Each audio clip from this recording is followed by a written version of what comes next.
You will never be financially successful in your law firm if you do not listen to these tips and this advice. Now, I know that sounds hyperbolic, but if you were my son or my daughter, or you were my brother or my sister, I would give you this exact same information. And here's why. I'm the CEO of an accounting firm, and we specialize in bookkeeping and CFO services. And over the past 4.5 years, we've worked with hundreds and thousands of law firms, really helping them develop financial strategies and getting the clarity they need to achieve the goals that they have. And something that I've seen to be very, very consistent is there is a pattern of the ones that are financially successful, and there's a pattern of the ones that are not. So typically, we go through these steps that I'm going to share. We go through them in one-on-one kind of CFO strategy sessions, but I've probably seen far too many law firms that are losing the hard-earned money that they worked for because they are following bad strategies. Recently, I was working with a firm that was working with a business coach, and in following this business coach's advice, they were consistently losing money. I mean, by the end of the year, they had lost over $700,000 following this business coach's advice. And when they came to us, I stepped in and said, hey, we're going to stop doing that because the process for you to be financially successful is not doing what they told you to do. Here is the process. And we started walking them through that to where they went from losing over $700,000 in 1 year to now generating a profit of $30,000, $40,000 a month after their salary that they're already paying themselves. So there is a consistent pattern of people who follow these tend to have a greater chance of seeing financial success in their law firm. So I'm going to walk you through this step by step. So I want you to follow along with me. And I know there's going to be a little bit of math that's involved, but I will share my screen or you'll see a screen share pop up, and I'm going to walk you through the logic on how the math works. And so imagine this. I'm your CFO. We're going to sit down and we're going to walk through this stage by stage, and I'm going to give you some examples and help you understand how this process works. Now, I'm going to move pretty quickly through this because there are 9 steps, but stick with me and we will get through this. So for step number 1, we need to figure out what is your real goal. See, a lot of times people will pick some arbitrary number or they'll throw out some vague thing to say, this is our goal that we're trying to achieve. And I'm saying, you know what? Here's the thing. No one really just works for money for the sake of just having money. You want to do something with the money. So the first thing we need to figure out is, what is the thing that you really want? Like, what do you want to do if you got the money? Like, what would you use it for? And once we start to dive into that, we can figure out what your real goal is, because we need to get to a number that actually matters to you. So let's say, for example, you say you want to live a comfortable life. You want to set aside some money for your teenager who's going to college soon. You want to set aside some money for retirement, and you'd like to take a nice vacation 2 times a year. Well, if we know that information, we can actually calculate a number and say, okay, all right, based on where you live, how much is that going to cost? And let's say if we came up with the math is, it's going to cost you $350,000. Now we have a goal and we have a financial number that actually relates to your goal instead of some vague thing that doesn't really matter. Now, when we go on to step number 2, step number 2 is about taking that number, that $350,000 target that we set. Now we need to figure out, what does that target mean for your business? So this is where a little bit of math comes in, and we're going to walk through it. So if you look at it this way, let's say your goal, you said, is going to be $350,000. So let's go ahead and plug in $350,000. So if that's your goal of, hey, here's how much income I need to support the life goals that I have. And let's say, based on your firm, if your team, all your payroll costs are going to be about 600,000. Well, if that's going to be 600,000, we know that. And let's say marketing costs is going to be 150,000. And then when you look at your software and operations costs, that's going to be about $80,000. And if we look at overhead, other costs like rent, all that stuff, and taxes, let's say if that's going to be 170,000. And then let's say if you want to have some cash in reserve because you don't want to just run on, completely nothing. So let's say if we want to set aside $150,000 for this business. Now, based on this, we now have a very, very clear revenue target for your business. Now we know in order for you to be able to live comfortably, to set money aside for your kids' college savings, to set money aside for retirement, and to be able to afford that vacation 2 times a year, you need $350,000 in income for you as the owner. Now, as we walk through your business, we know what that means is your business needs to achieve $1.5 million in revenue. Now we can actually start this journey because we have a very, very clear personal goal. We have a clear business goal that all relates to something you really care about. So step number 3 is about figuring out what is the case profitability we need to be aiming for. See, this is about, once we know that our revenue target is 1.5 million, now we need to figure out how many cases do we actually need to support a $1.5 million target. Now, what this does is it helps you avoid going into this rat race of constantly like, I need more, I need more, I need. No, we need to actually have a very clear path. So let's go back to the math on this one. Now, if your goal, we've already said your firm revenue goal is $1.5 million in revenue. Well, the next thing we need to figure out is, we can do this 2 ways. We can do it based on average case value, and then we could also do it based on billable hour. Let's start with the average case value first. So let's say if your average case value, whenever you do a case, an average case is going to be about $15,000 in revenue. Well, if you plug that in, $15,000 in revenue, what this tells me is you're going to need about 100 cases to support your $1.5 million target. Now, let's look at this a different way. Now, in this way, what we're going to look at is we're going to look at it if you're using a billable hour rate, and there's an extra step we need to do here. So let's say if your goal is 1.5 million and you need to achieve that goal, we need to figure out how many cases do you need. So let's say if your average billable rate, if you look at your team based on the cases that you worked on, your average billable rate, let's say if it's 300 and let's say $75 an hour. What that tells me is in order for you to achieve 1.5 million, you need 4,000 hours. Now, to get back to cases, what we need to look at is look at your history and say, well, how many cases do you actually need? Well, if we look at your cases and we say, on average, each case, you usually spend about, let's say, 37 hours per case. Well, if we plug that in, what it tells us is you're going to need about 108 cases to achieve your goal if your average billable rate is 375 and your average case usually takes about 37 hours. Now, if those numbers are a little bit different, what you'll see is if this goes to, let's say if it's 50, it changes the math a little bit. So what you can do with this is now we have a very, very clear target on how many cases do we actually need.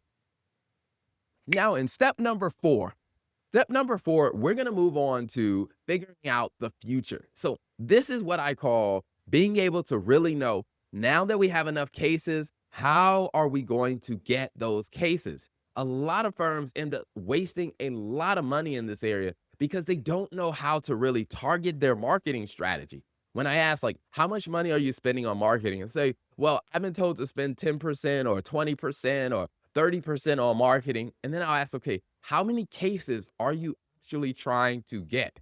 Because if we go that route, you're going to have a better chance of success. So let's go through some math on how to figure this out. Let's say if you needed 80 cases, the first thing we need to figure out is that, hey, when you have a new client, that new client had to go through a consult. So if we look at your consults, what percentage of people who have a consult actually become a client? So let's say if that number is 40%. Well, if 40% of the people who do a consult with you actually become a client, what that means is in order for you to get 80 clients, you're going to need to do 200 consults. And then what we do know is, well, in order for you to get 200 consults, those people first have to come in as qualified leads. So if we look at your history and we say, how many qualified leads actually book a consult with you? Well, let's say if that number is 50%.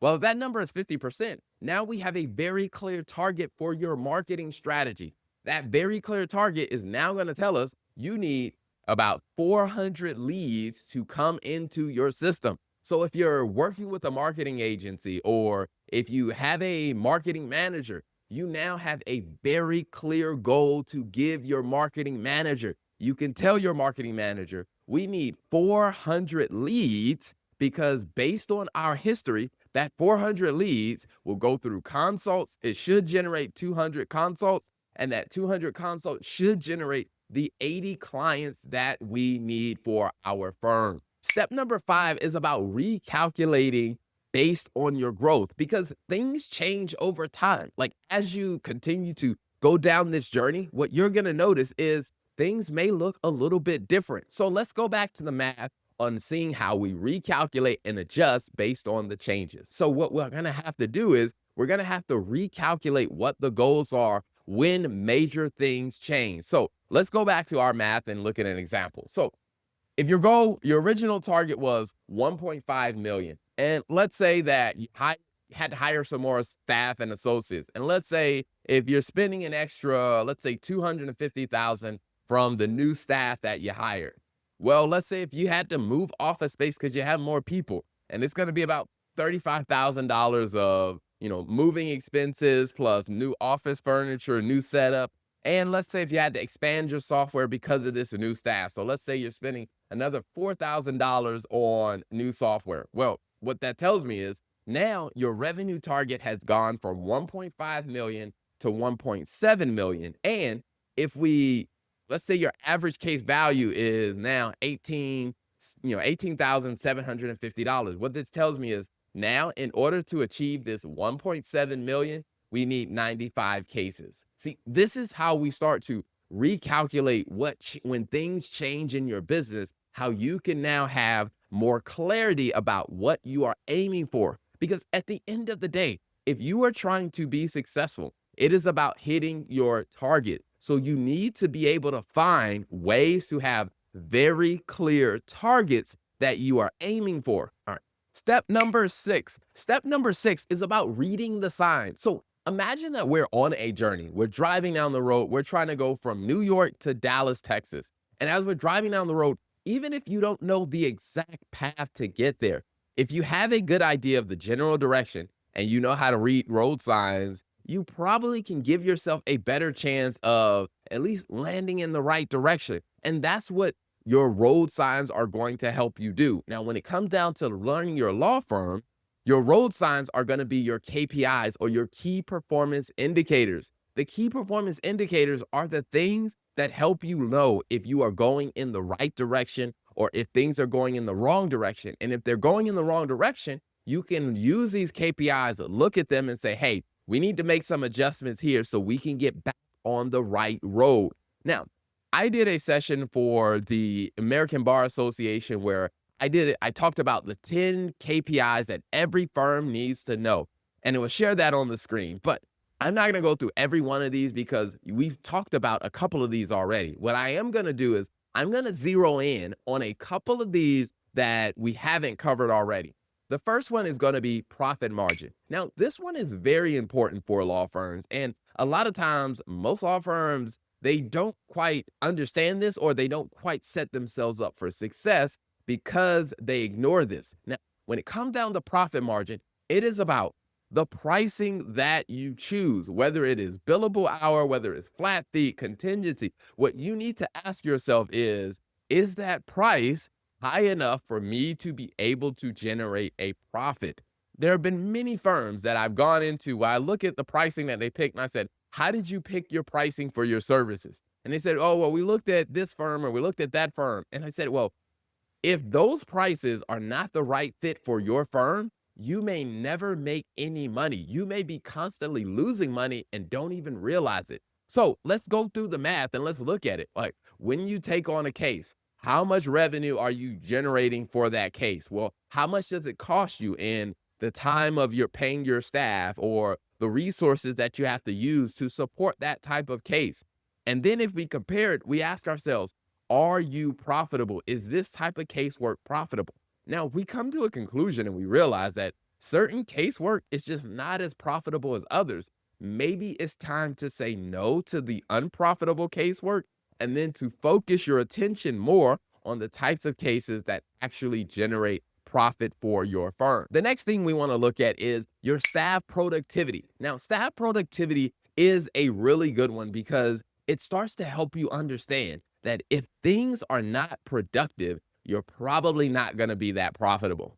There are a number of ways to look at staff productivity. So we're going to break it down and we're going to look at it from, I would say, probably the most common and maybe the simplest way to really calculate it. And when you're looking at staff productivity, you want to ask yourself, if I am paying someone to work for 8 hours a day, how many hours in that day are they actually doing work we can get paid for as a firm? So let's say, for example, you're paying someone for 8 hours, but they're only doing about 4 hours worth of work you can actually bill a client for, or you can actually earn money for. Well, that means that they are 50% productive.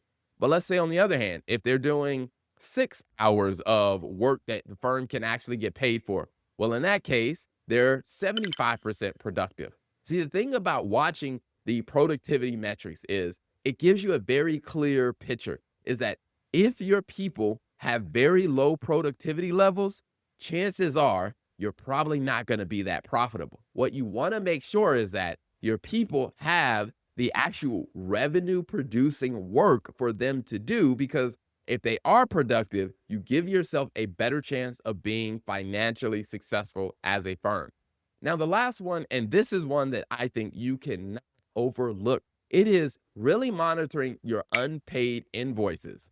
A lot of times when it comes down to how law firms run is they'll do the legal work and they'll do a great job because they've been trained as lawyers to do great jobs. And that is amazing.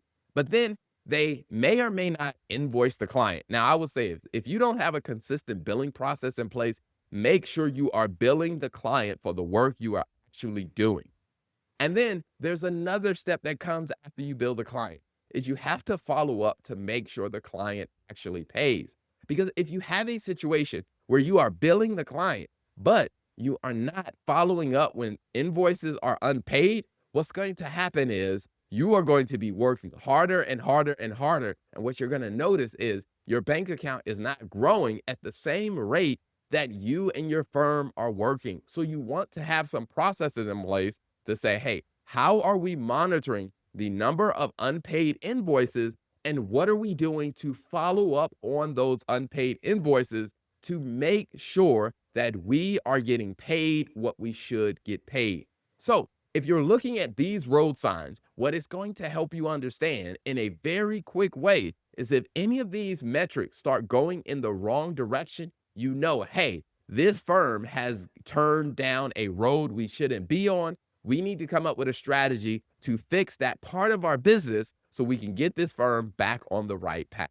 Now, step number 7 is all about being agile, because as we mentioned, if you're reading the road signs, you'll be able to tell when you're going down the wrong path. Well, step number 7 is about making those changes. If you think about this from a standpoint, if we're driving from New York City to Dallas, Texas, well, if you get turned around on the road, like if you're using a GPS, it's going to recalculate and you're going to make adjustments. Now, here's the thing that you need to understand, and this is something that I don't think a lot of business coaches tell you, is that your success is not going to be a straight line. There are going to be detours, there are going to be delays, there are going to be things that just you didn't expect, and that is normal. That is a part of running a business. What you have to focus on is when those things happen, how are we going to make the adjustments? How are we going to make the changes necessary? And how are we going to reroute our journey, work around those delays, work around those changes? Because maybe the attorney you hired isn't getting up to speed fast enough. So, do we need to find a new attorney, or do you need to spend some time working with that attorney, getting them up to speed faster? See, all of these things are the reality of running a firm. There are going to be detours, there are going to be adjustments that we need to make, and it is perfectly fine. What we need to do is we need to be comfortable making those adjustments and adjusting our strategy so that we can get back on the right path to end up at the destination we want, And in this case, it is to be a financially successful firm. Number 8 in this process is probably one that you would not expect an accountant to say, but I think that it is essential if you are going to achieve financial success. Number 8 is you have to figure out how to celebrate your wins. I know that's not something you typically hear an accountant say, but hear me. When it comes down to being on any type of journey, especially when it comes down to an entrepreneurial journey, is the road is going to be a little bit tough. There are going to be some hard patches in there. And if you're just constantly focused on grinding and grinding and grinding, trust me, you're going to run out of energy. So you want to be very clear about setting some incremental points where you are going to celebrate the progress that you have made so far.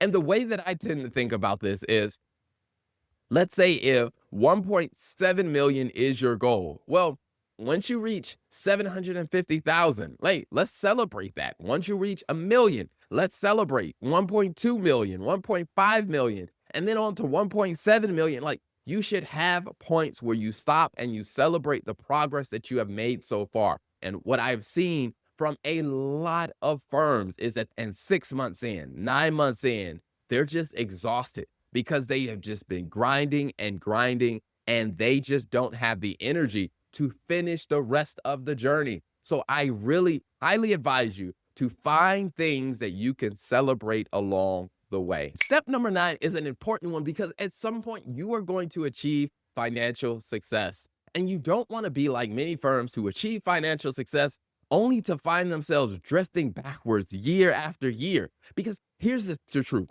When it comes down to achieving anything, there is this theory called peaks and valleys, to where once you reach one peak, you need to start setting your expectations on where are we going next, because nothing stays exactly the same. If you try to stay in the same place, what you'll realize is your firm will start drifting back slowly and slowly and slowly. So step number 9 is you have to find inspiration. Now, I recommend a couple of books that I've read is Peaks and Valleys, and also Who Moved My Cheese by Dr. Spencer Johnson.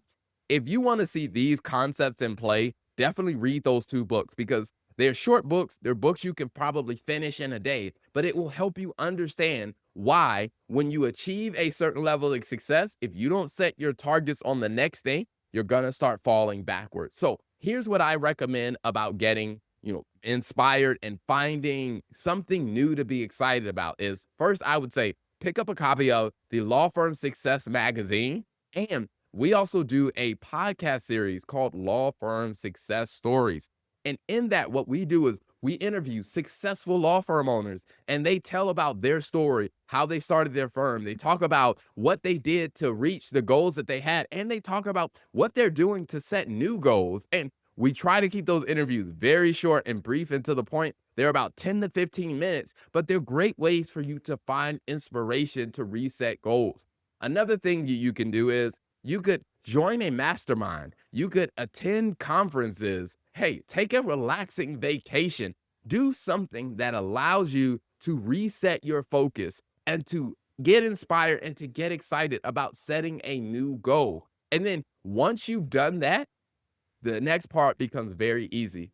All you have to do is follow steps 1 through 8 again. Because once you reset your new goal, these same steps are going to work at every level of success in your law firm. So if you want to achieve the next level of your financial success, just go through the same processes again and getting a very clear, defined target, setting a clear target for you personally and for your business, doing the math and figuring out what does that actually look like so you can have a strategy that actually aligns to what you really want.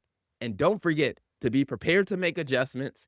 Don't forget to celebrate your wins along the way. And once you achieve your goal, give yourself some time to celebrate it, have fun with it, but then get excited and inspired about your next goal. Because if you're walking through these steps that we shared, you are going to not only achieve success, but you are going to give yourself a chance to have sustained financial success. And as I said before, if you were my son, my daughter, my brother, or my sister, I would give you this exact same advice because this is exactly what we do with all of our clients. Now, if you're like, hey, Terrell, what you said is great, but I need some help walking through the numbers. Well, we offer CFO services, and I'm going to be honest with you. We are probably at a capacity where we can take on 5 to 6 new clients a month. So if you really want some help on these things, go over to our website, book a discovery call so we can have a conversation and we can talk about what works for your firm. Because as a law firm owner, you are going to work really hard and you deserve to be financially successful. But there is a proven pattern to those who are financially successful and those that aren't. And we want to help you get on that journey. So head over to our website, book a discovery call if you need some help. Now, if the video was helpful enough for you, hey, listen to this on repeat and go through the stages, because these stages will help you achieve healthy financial success for your law firm. Thank you for tuning in to another episode of the Law Firm and Finance Show, where we give you great content that helps you build a more successful law firm. So make sure you hit that subscribe button on all platforms and follow us for more content.